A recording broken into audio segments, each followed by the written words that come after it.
We were working as a business for 13 years before I realized that I needed to set up a business.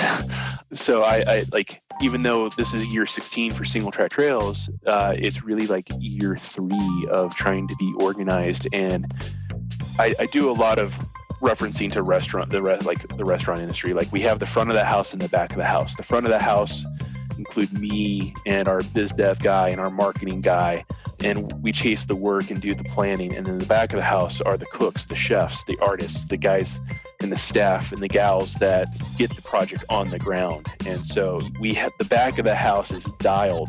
However, the front of the house is still being created and figuring out how to, we have an HR issue. Do we have something for that? And every business chases this all the time, but that's the hardest thing right now.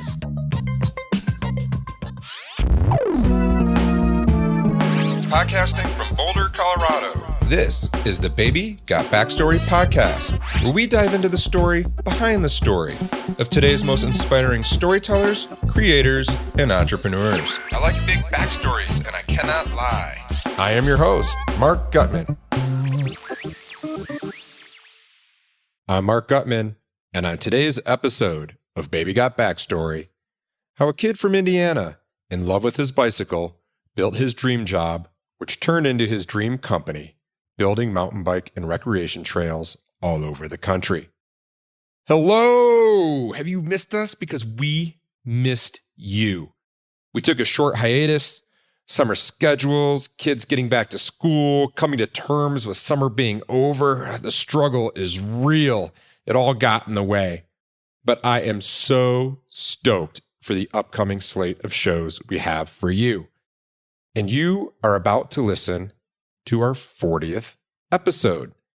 And when I say that, it doesn't sound like a lot, but 40 episodes of Baby Got Backstory has been the greatest, hardest work of my career. I love doing this show and the people I get to talk to.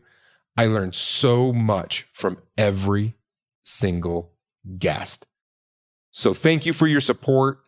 Thank you for listening, and thank you for keeping me going. Today's show is more than worthy of the 40th episode status. Today, I am talking to Greg Mazu. Greg is a self-described nomad and misfit, and along with his merry band of nomads and misfits, he has created his dream job, designing and building mountain bike and recreational trails all over the United States. I'm sure that sounds like a dream job to a lot of you listening as well. Now, if you like and enjoy the show, please take a minute or two to rate and review us over at iTunes. iTunes uses these as part of the algorithm that determines ratings on the Apple charts. We like high ratings on the Apple charts because those help us to build an audience, which then helps us to continue to produce this awesome, amazing show. During our interview with Greg, one thing will be incredibly clear. He loves what he does. He uses terms like trail artist and clearly articulates his magical blend of work and play. Greg says his title at Singletrack Trails is Chief Encouragement Officer, and it's hard not to get encouraged and excited when hearing Greg talk about what he does.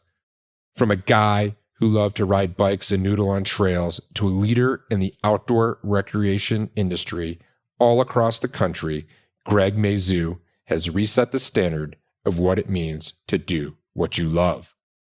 And this is his story.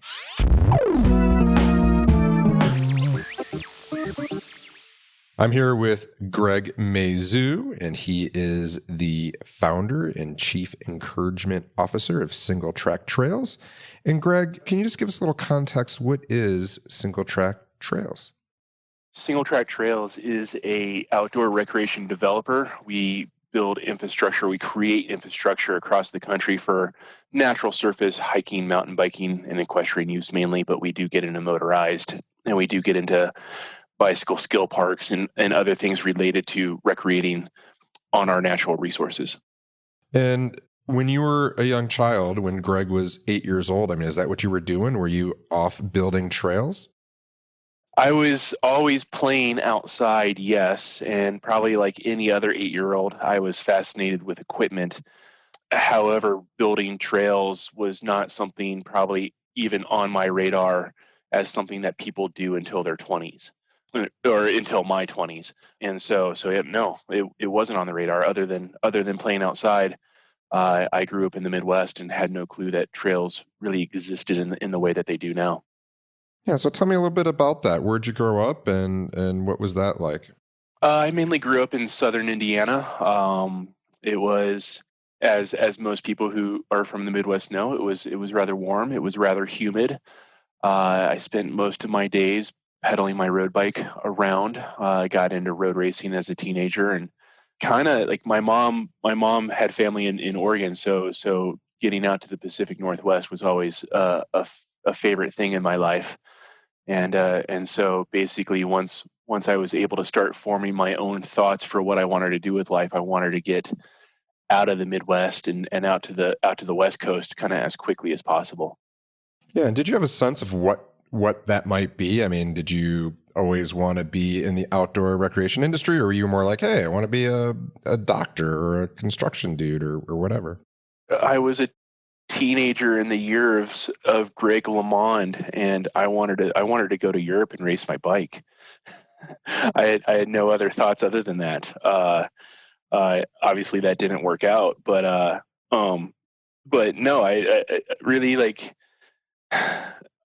I've never really thought and planned a life goal kind of like that. Like I want to be a doctor, I want to be a lawyer when I grow up. I'm still trying to figure out what I want to do when I grow up right now. So I just take what life gives me and kind of make the lemonade. Yeah, and I love this image of you idolizing Greg LeMond. I kind of have this image of like you in the movie Breaking Away or something like that. The Italians are coming. The Italians are coming. But especially in Indiana Yeah. and all that kind of Well, stuff. Like, I, yeah, go I ahead. I used to be able to tell you every single road that movie was filmed on back in the day. So Iconic for sure. And what was it about road racing that caught your attention? What did you love about it? got me out of the house. Like everything that we see about outdoor recreation now, getting out of the house, the freedom, the escape from reality. That was road racing to me. It got me out of the house. I didn't want to focus on school as much as my parents wanted me to. I didn't want to mow the lawn.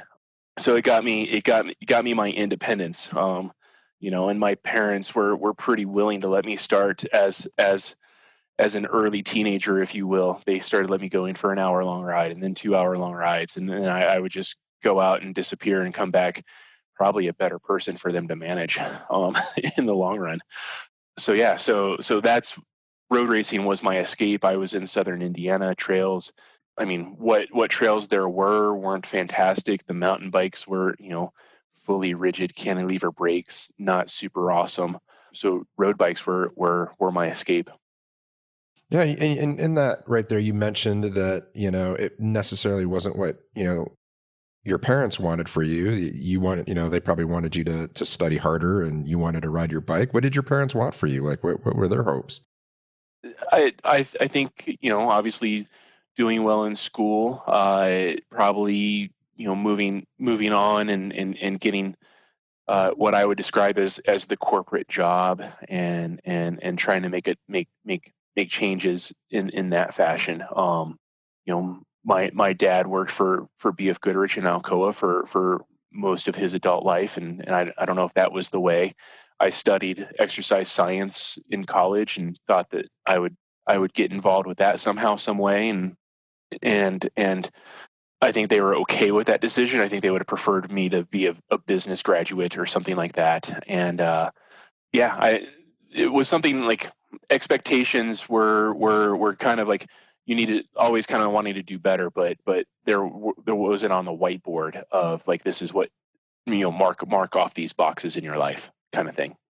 Yeah, and so when you were in high school in Southern Indiana, like what was the path for most of your friends or most kids in your town? I mean, were they staying and working for the local company? Were they moving on to school? Was that always in your future to move on to higher education? Yeah, no, definitely. My I grew up in a quote unquote suburb of a bigger city, so everybody was a little better off. So higher education was always on track.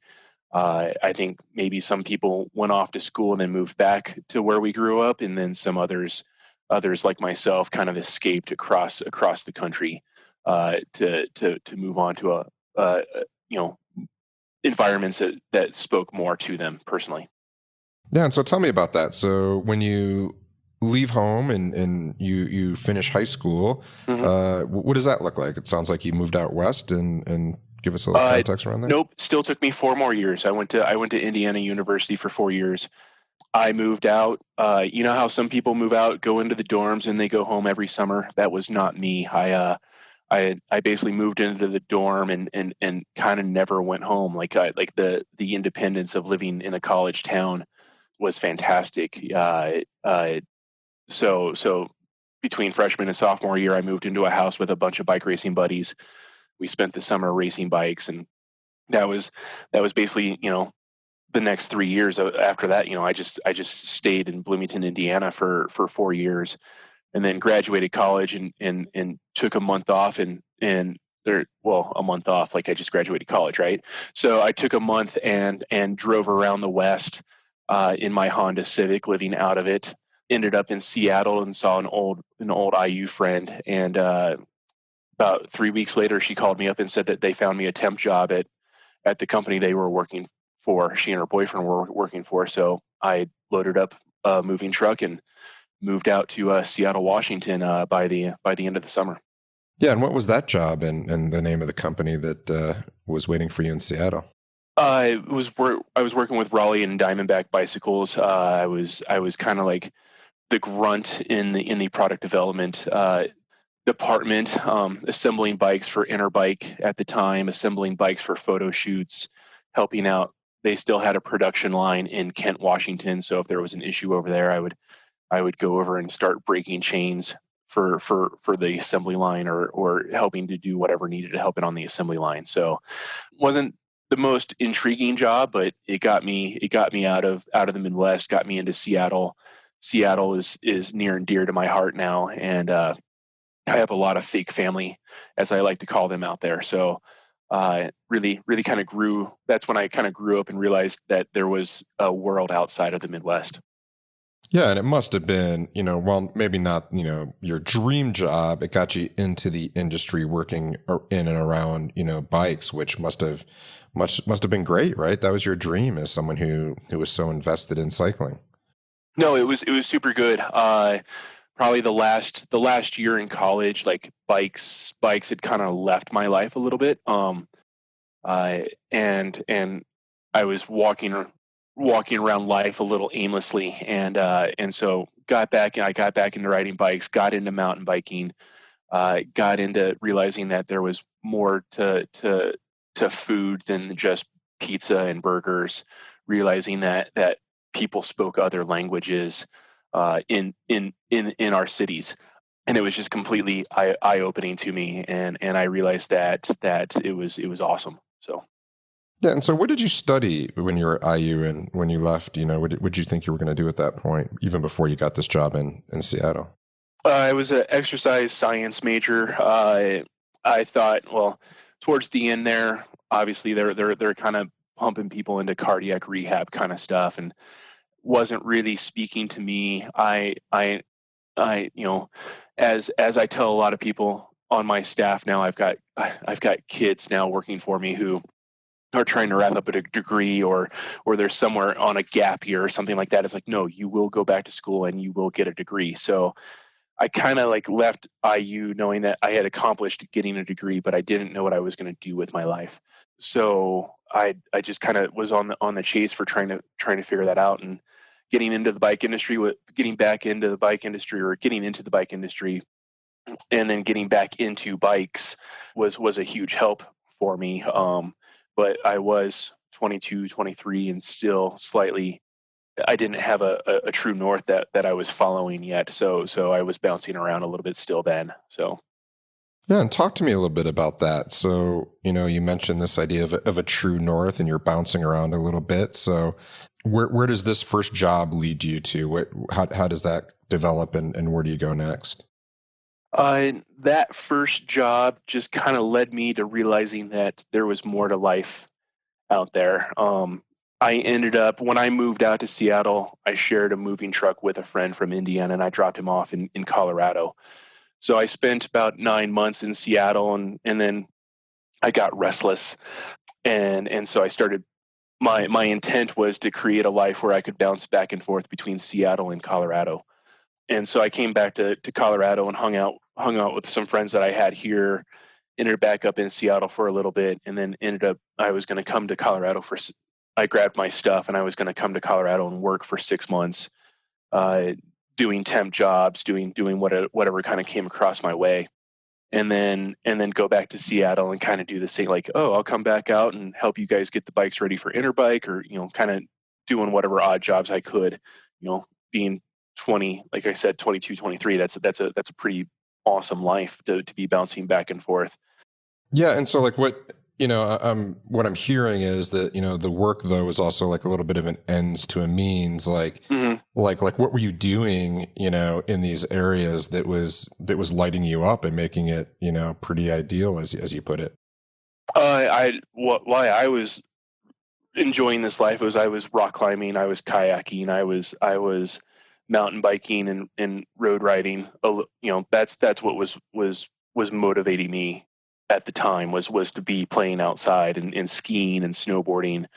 So that's what was my driving force. But when on one of my stints here in Colorado, I ended up meeting my girlfriend, who is still around in my life at this point. So moving back and forth between Seattle and Colorado was kind of, that dream disappeared at that point. She wasn't super pumped on that transient lifestyle. So, which it turned out to be super good. So I ended up working in Colorado for some random jobs for 3 years. I ended up packing boxes at a food supplement distributor for a couple of those years, and it was not motivating me.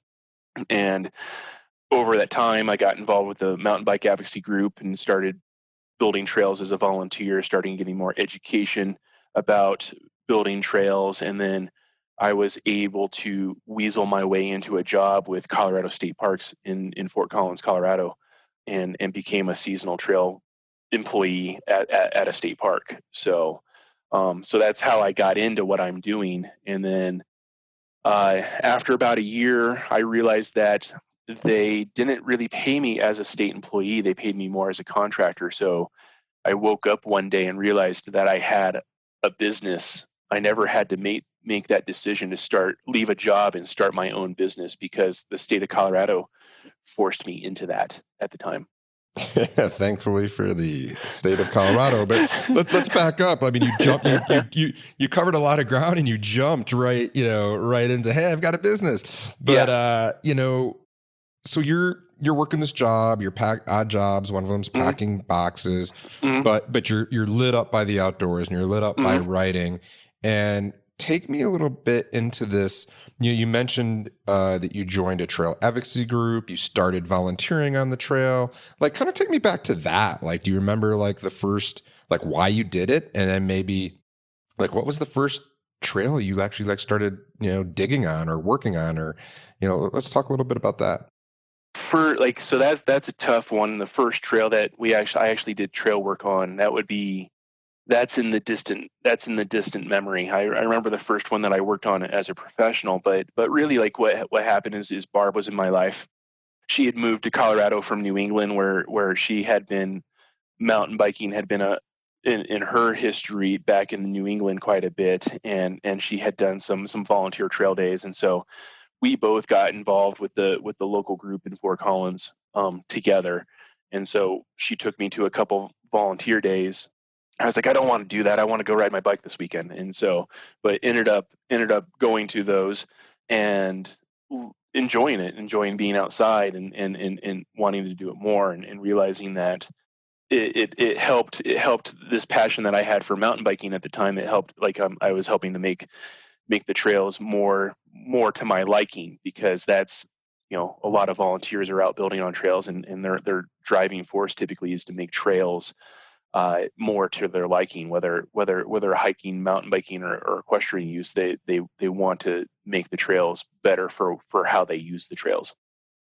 Yeah, and that's where I was going with that. I mean, I think my initial reaction, and I'm a little embarrassed to say, would be like yours. It's like, hey, I don't want to go to like an advocacy group. I want to go Right. like ride my bike or hang with my friends. So like, just like, what is it about advocacy, even at that level, that's important? Like, what caught your attention there, or why was it important, to Barb, for you guys to go and do that?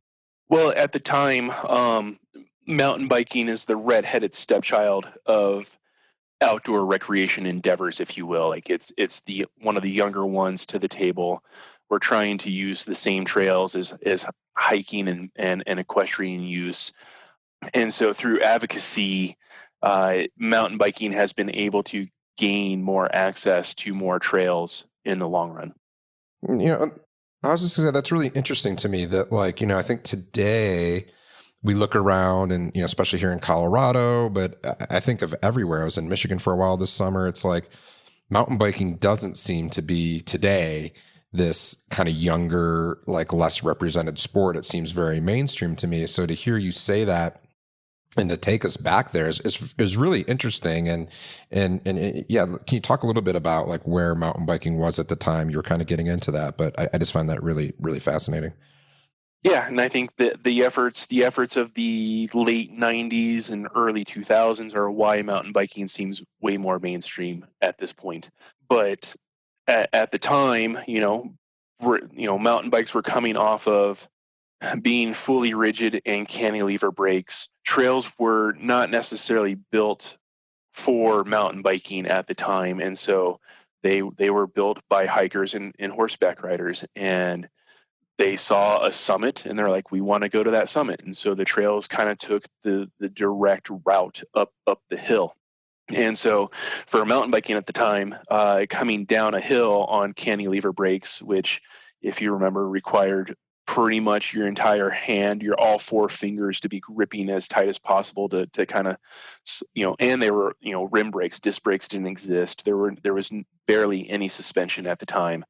So mountain bikes were known for being reckless and out of control, and didn't belong on trails. And the trails were steep, and so there was a lot of hike biking going up the hill to a lot of skidding down the hill. And so it was a struggle. It was a struggle for mountain bikers to keep access to trails in local environments and whatnot. And over time, disc brakes evolved, and over time, suspension happened. So it was easier to stay in control. And it's always kind of fun to hop on a bike that has narrow handlebars, cantilever brakes, and no suspension, and go for a ride and just be like, I wish the kids today understood what we went through back in the day, right? Like, oh, they have it so good with this technology. But but mountain hikers and equestrians, to stereotype, they would say all this erosion on trails is caused by mountain bikers. They're the newest kid on the block, and mountain bikers knew that was not true. It was actually the design of the trail, or the trail that had not been designed but had been walked in and hiked in and horsebacked in. And so mountain bikers took that opportunity to say, hey, let's work on this. Let's reroute these trails. Let's make it the grade less steep. Let's make it more, the catchphrase is sustainable. I prefer the term durable. Let's make it more durable.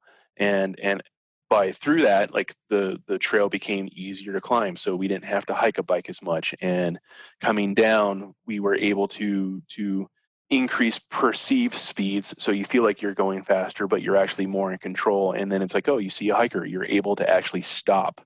And we're able to take out blind corners where like, it always seems that wherever there's a blind corner, there's a high rate of speed for a mountain biker, and you come around the corner and there's a horseback rider and a cliff, and it's like you scare them, and it's like they feel like they're about to fall off the cliff.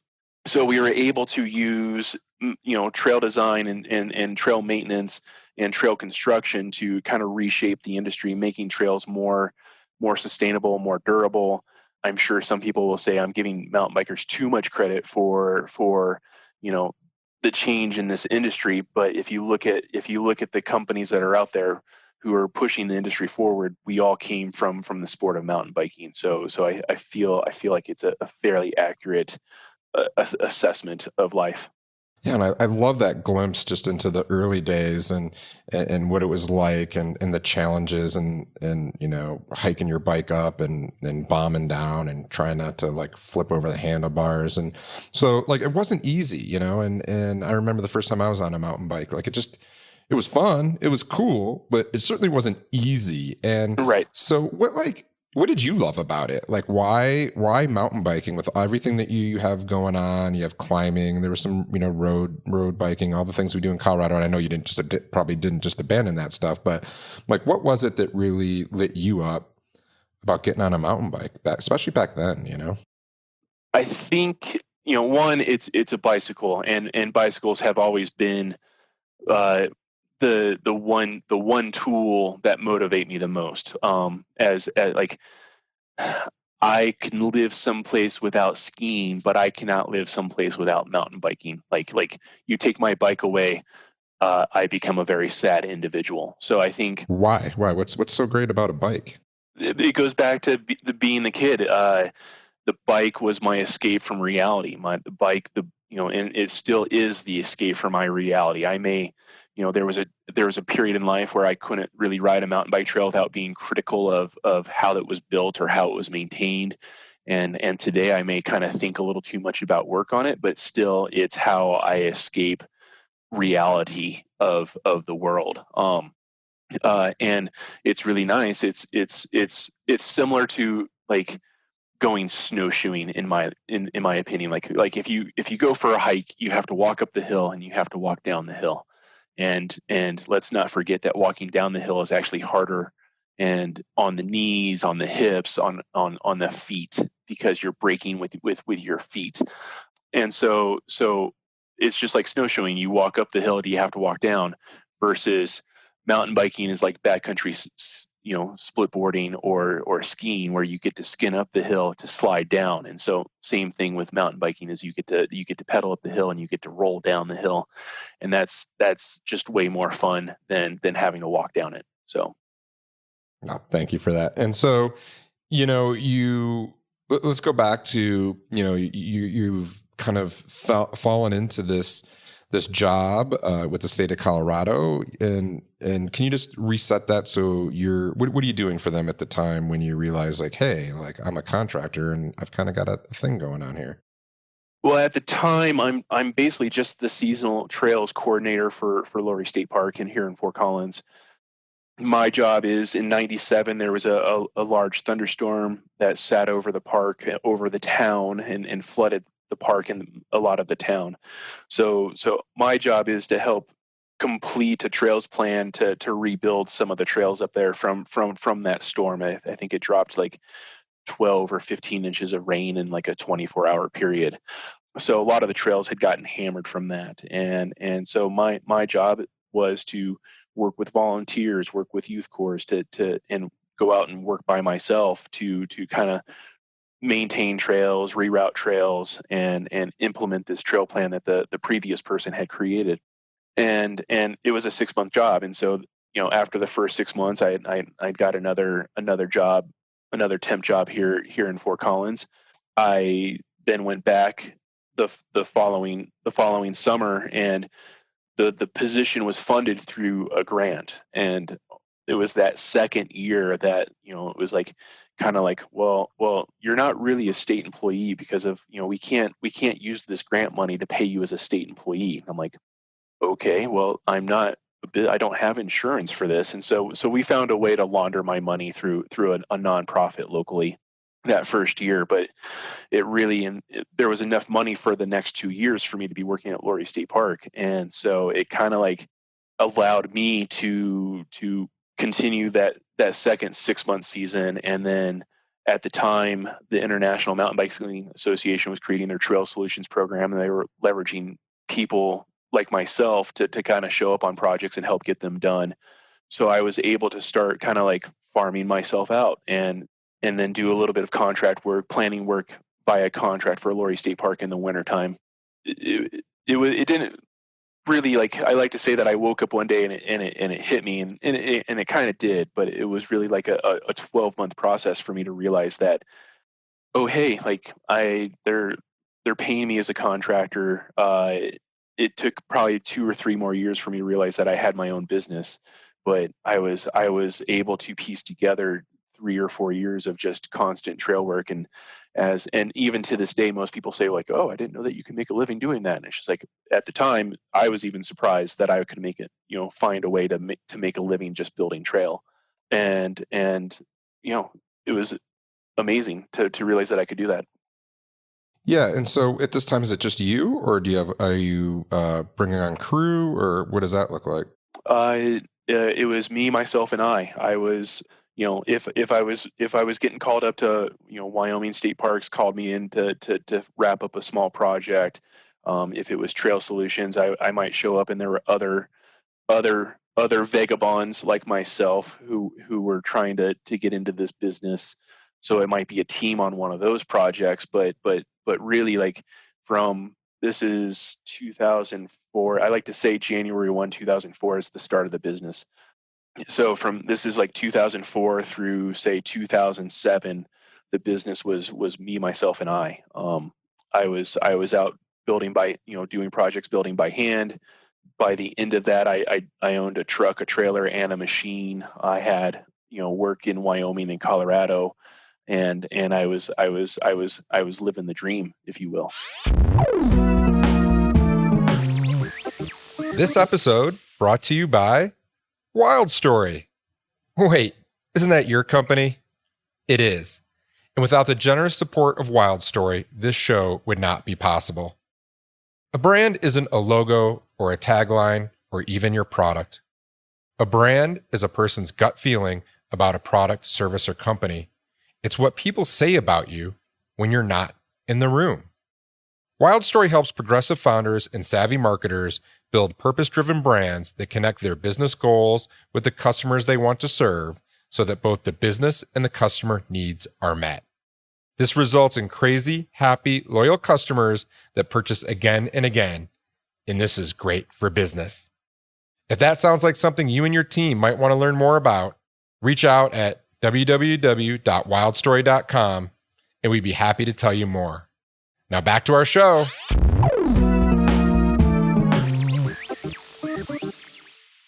I'm sitting here thinking, what's special or what's difficult about trail design and building at this time? And what I mean by that is, like, why not just like, why aren't these organizations just, using folks they have on the payroll or other community members, handing them a shovel and saying, get at it? Like, what's difficult about this? Or like, what's the challenge? The challenge is most people feel like, I'll put it this way.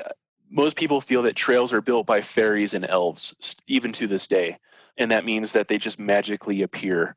Or if in the case of elves, there is a union and they do get paid. But trails just magically appear. It's like there's the sum of the mountain. Please just go out and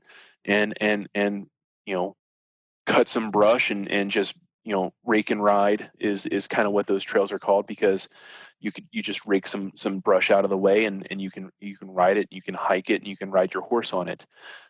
But they're like, where I struggle is some people say standards or specifications, and this is trail building. Our standard is plus or minus a foot. So I apologize to all the engineers, but engineers are not super fantastic at building great trail. And so at the time, where it was coming from is at my job title at the time was trail artist. And so even today we say we create trail. We're artists. We're a band of nomads and misfits, and we create trail. We're artists. We take what the land gives us, and we can see the ups, downs, lefts, and rights, and put that in. And if you just go out and build it like a road, you go for 1,000 feet and put a turn in and go for 1,000 feet. That's just it's unengaging. Driving a super highway is unengaging. It's fast and straight, and we want to disengage from reality. And so you have to take the rocks and the trees and the terrain that the topography gives you, and you have to artistically create something. So that was the difference then, is those of us that were kind of seeing trails as art, seeing trails as we want to take what the land gives us and build with that, not take what we want and enforce it on the land. So that was the difference. That's why it was difficult, if you will. Yeah, and so I think this is a good time, as I was researching prior to our interview here, on your website, front and center, it says, "We believe in the synthesis of connection." Mm-hmm. What does that mean? It means that, like, as I like to say, we're trying to connect users and advocates to the trails of their dreams. We're trying to connect land managers to the trails that they want to manage. And I'm trying to connect staff to a dream job, if you will. I'm trying to take nomads and misfits who are passionate about being outside and recreating and providing a good time for others and creating a job that maybe someday they could afford a mortgage. I'm trying to create that. And so the synthesis of connection is we're trying to take all these different concepts and we're trying to merge them together into enjoying the natural resources and escaping reality. And you mentioned this a couple times. You talk about nomads and misfits. Like, why are they the perfect employees? Why normally nomads and misfits are not the ideal job description for a business. So like, why is that the ideal job description for you in Singletrack Trails? One, I'm a nomad and a misfit. I am best on the go, and putting me in many environments I don't quite fit into most social circles. So but no, like, in order to make a business, I realized early on, in order to make a successful business, I was going to have to travel. One, that spoke to me because I love to travel. I want to go other places. And two, like there's only, like, I'm my girlfriend lives in Fort Collins. I pay my mortgage in Winter Park, and the companies are based in Grand Junction. So I'm constantly on the go. But pick any one of those locations, there's only so many trails that can be built in a specific location. So we've worked across the country, and so a nomad and a misfit has to be, there are people that are willing to chase the work to enjoy life. And so let's go back a little bit. You said, I think it's around 2007. It's just you. Up to that point, you got a truck, a tractor, some machinery, some tools. Like, what changes for you in the business around then, which takes it into, I would say, just a more of a growth mode or more of a larger business? I wouldn't say growth. I'd just say a larger business. What happened was I was doing a bit of work for IMBA Trail Solutions, and over on the West Slope in Grand Junction, the IMBA, another statewide nonprofit called Bicycle Colorado, and the BLM, the Bureau of Land Management, we're all working on a plan for some trails based in downtown Grand Junction called the Lunch Loops, as everybody knows it, or the Tabawatch Trailhead. And they had plans for, at the time, was going to be the first official on BLM land, technically on public land in the country, free ride trail for mountain biking. So not just your cross country trail, but a trail that has jumps and drops. And one could argue that every trail has jumps and drops, but at the time in 2007, this was a huge thing. So IMBA, Bicycle Colorado, and the BLM have a MOU, a memorandum of understanding, to push this project forward because it's in Colorado. Bicycle Colorado was going to be the organization that pushed it forward, and so I knew this, and I hounded the executive director at the time, Dan Grunig. He probably saw my emails come in and was just like, "Oh, this dude again." But I hounded him until he could not resist anymore. That I was supposed to be the guy that was going to complete that project and help Bicycle Colorado get it done. Dan finally relented and brought me on board to I was kind of a subcontractor / employee of Bicycle Colorado, and in September of 2007 is when we started building what is now known as Free Lunch. But in order to do that, I needed to bring on a couple other staff members, and one of those was a local bike shop mechanic that did a lot of jump building and a lot of digging, and basically I was told by a couple people in meetings over in Grand Junction, like, if you want this trail to be a success, you need to bring James on board. So I listened, called up James and said, hey, would you help build this trail with me? And he said yes. And it like that sounds like the start of a relationship, and it was, because 13 years later, he is still with the company, and he is our chief project manager, chief trail artist as well. So that was the change in 2007. Is got a big project, had to bring on a staff member, and then the next year, Wyoming State Parks had a big project, brought on a couple more staff members, and we were splitting time between Grand Junction and Wyoming, and continued over the next 3 or 4 years to keep building up projects in those two areas specifically, but also start to chase work in Utah. We even went as far as Tennessee in 2013. So that was the start of it all. Yeah, and at that point, I mean, right before that inflection moment, were you envisioning, were you thinking, I need to turn this into a bigger business? I want a bigger business? Or was it inertia? Was it just like, hey, there's an opportunity, and it snowballed from there? Inertia. I probably even through 2013, as we chased that project in Nashville, Tennessee, it's like I almost felt like the company was too big. I was okay with me plus a couple people, but I hadn't really come to the realization that if you were gonna build a business, you had to create a business. It was hey, there were some times where we were wrapping up a project and I didn't know what was going to be next for us, and fortunately I had enough irons in the fire that something came through at the last second. We were able to keep working, but it was total inertia. I had in 2007, if you said, this might be getting a little ahead, but if you said in 2007, if you said in 10 years you're going to have a staff of 15 people, and you're going to be doing 7 times the amount of work you're doing right now, I've been like, no, thank you. I don't want to do that. I just want to be out in the woods building trail. Let alone now, I don't even build trail anymore. I just run the company. So. Yeah, and that kind of leads me to a question that I've been forming over the course of this interview. And we'll try to keep this short, but how does this work? How does it start? How do you even come into a project? What do you do? What does this actually look like?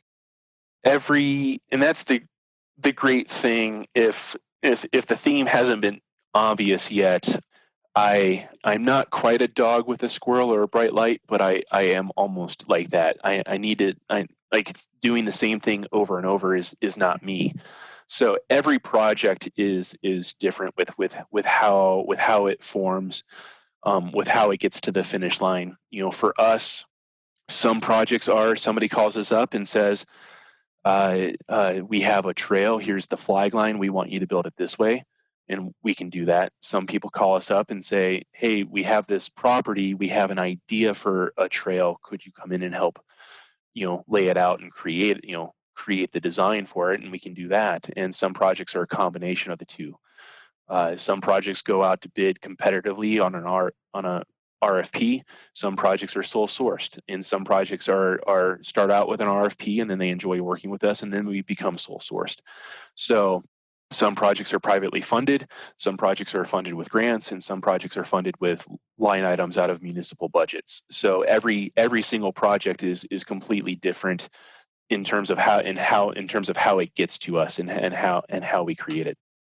Yeah, and with all that variability, I'm sure there's a lot of challenges, but what's the most challenging part of your business now? I mean, what's the tough part, the thing that we don't see? The tough part is we were working as a business for 13 years before I realized that I needed to set up a business.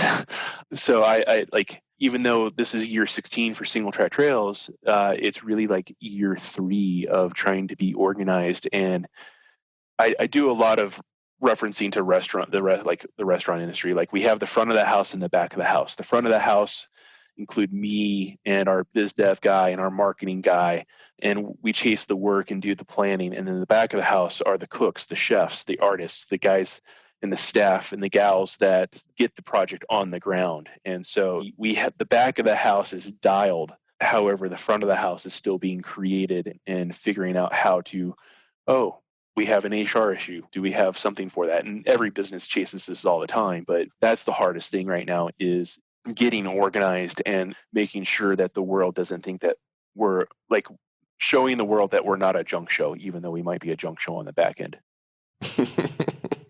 In that vein, other than the idea that trails just magically appear, which I kind of just love that, because I think that everyone probably just assumes that. What else do people get wrong about the work you're doing? The biggest thing, and this happened quite a bit, is especially this time of year. Last week, oh, by the way, it snowed and there was basically a blizzard in Colorado, the earliest ever, right after record heat waves. And so people, and this week is beautiful. So people will head out, and if they see our trail staff on this beautiful 83-degree day, where we're finally the forest, there's no smoke in the air from the forest fires, and they'll just be like, "You have the best job ever. You're out here every day." It's like, where were you 2 weeks ago when it was 105 degrees and we were breathing smoke? Where were you last week when it was a blizzard? And now this is the great, so everybody thinks we have the best job because we're outside, but they always forget that we have to work in harsh environments.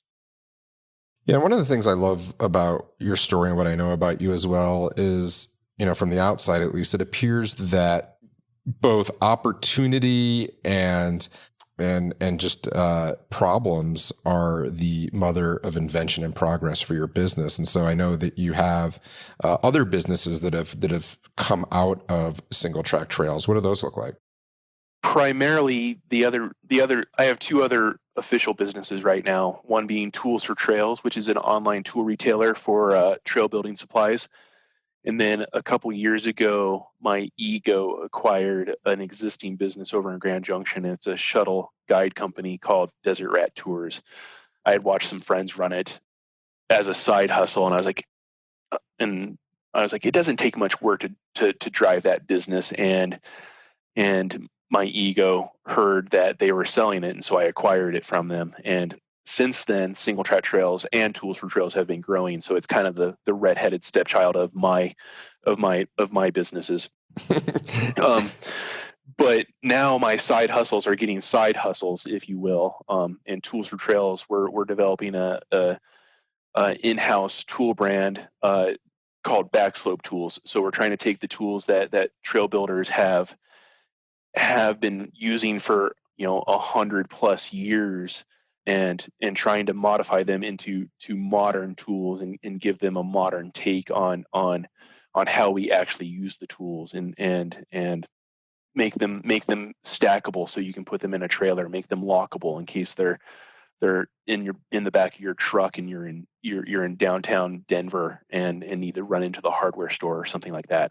But just also like so many times after volunteer events, or so many times at the end of a long work day, you sit around on a tailgate with a beer and you're like, wouldn't it be great if we had this tool?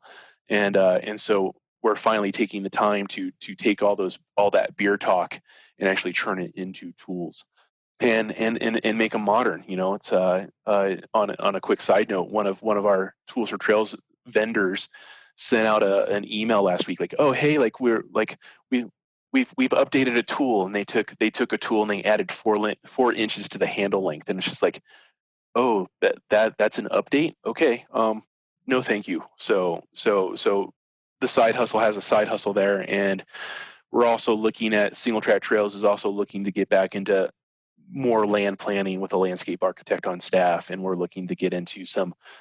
There's always fabrication needs for every trail project, so we're looking to maybe create a fab arm as well. So when this pandemic hit, I was wondering if the business was going to survive. And I figured that when I wasn't going to be traveling, I get kind of bored, and I was like, hopefully I don't start another business.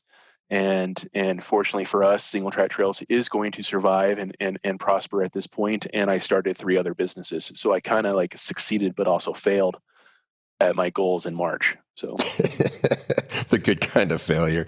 And so, as you were talking, what really struck me is that almost, and you can correct me because this is just my interpretation, but that trail building and where you're at today, it really is really paralleling the journey you described of mountain biking itself, a ways back where we started. It was kind of like, we had the best that we had, but the technology just wasn't there. And it sounds like now, through Tools for Trails and your other side hustles that, you're working to bring trail building into a more, technologically current state, the right tool for the right job. I mean, would that be accurate?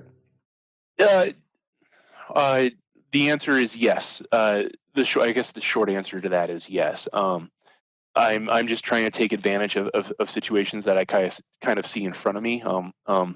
Again, like the intent was not when all of this started.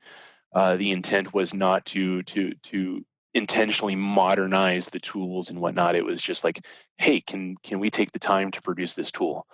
And the tool brand came specifically from Tools for Trails, which has been around for 8 years, as a small, like, just providing single track trails and trail groups in Colorado with tools. It came around with, like, there's not a lot of margin in the tools that we sell, and so it's like, having been in the bike industry, having been on the periphery of outdoor recreation industry, like, how can we create a supply chain that gives us better margin so that every time every group that calls me up wants 50% off on their tools, and me being the guy like, yes, you're putting great trail on the ground, here you go. It's like, how can we make it so that if I give somebody a discount, I'm not basically paying for their tools as well?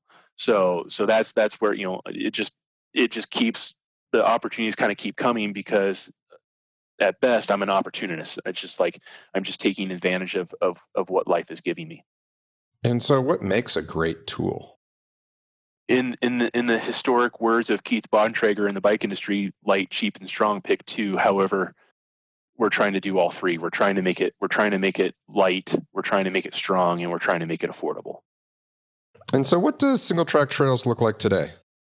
Today we are a staff of about 47 people. We have a Front Range, Colorado based staff. We have a Grand Junction based staff.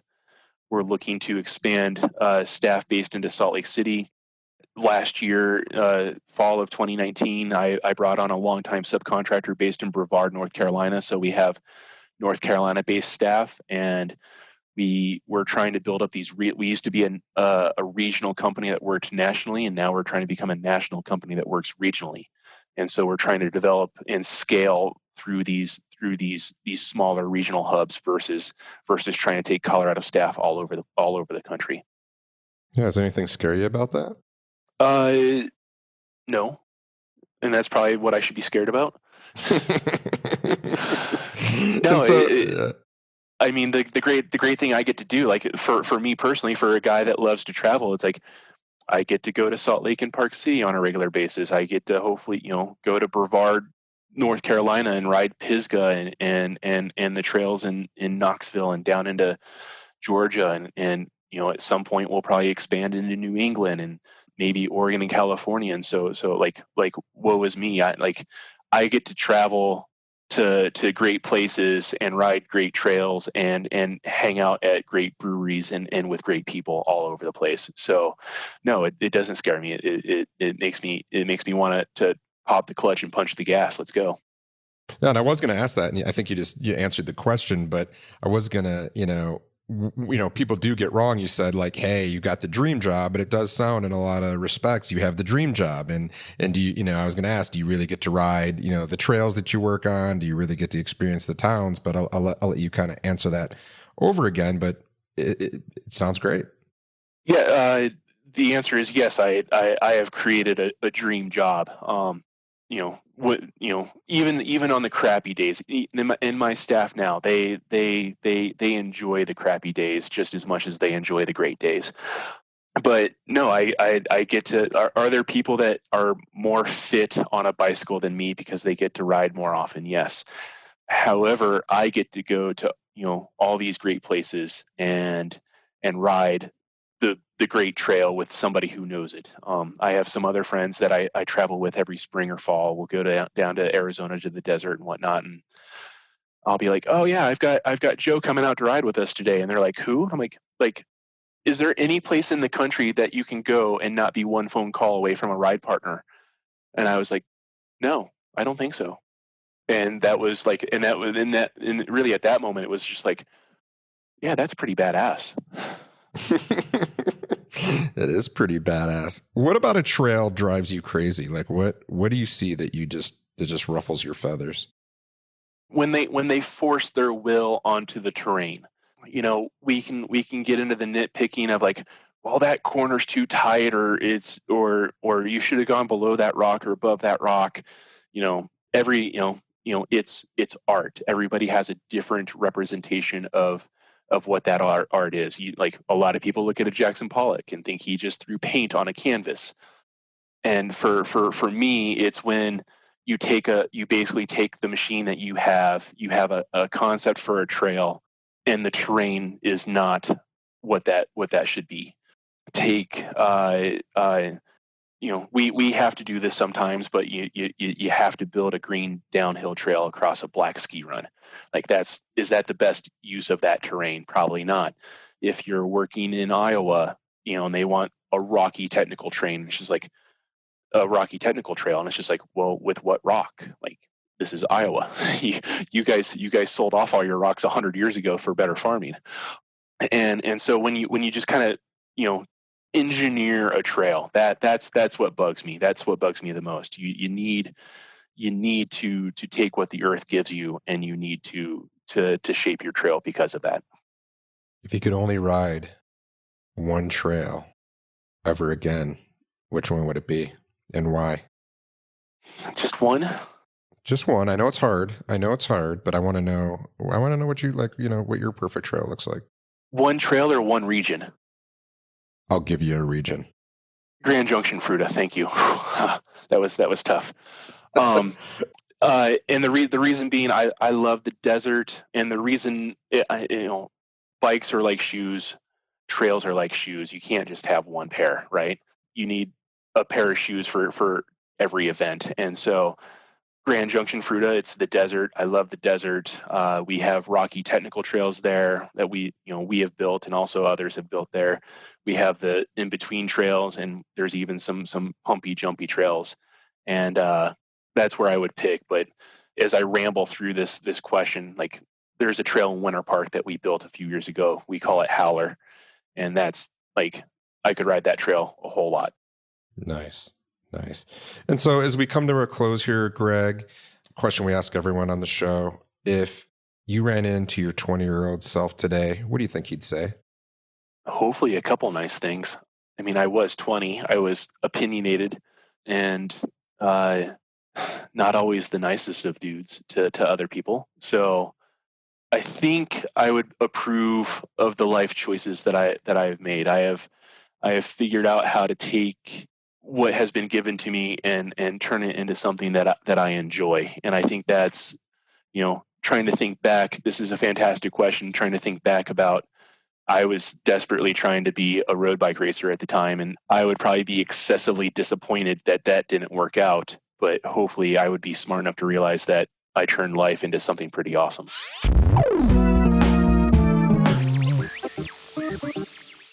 And that is Greg Mazu. Take what the land gives you. This keeps echoing in my head, and I can't help but think that's a metaphor for life as well, especially as all our lives have been upended during this pandemic. What would our lives in the world look like if we took what it gave us instead of trying to force engineer against it? Just a thought. Thank you again to Greg Mazu, Singletrack Trails, and Tools for Trails. Well, that's the show. Until next time. Make sure to visit our website, www.wildstory.com, where you can subscribe to the show in iTunes, Stitcher, or via RSS, so you'll never miss an episode. I like big stories and I cannot lie. You other storytellers can't deny.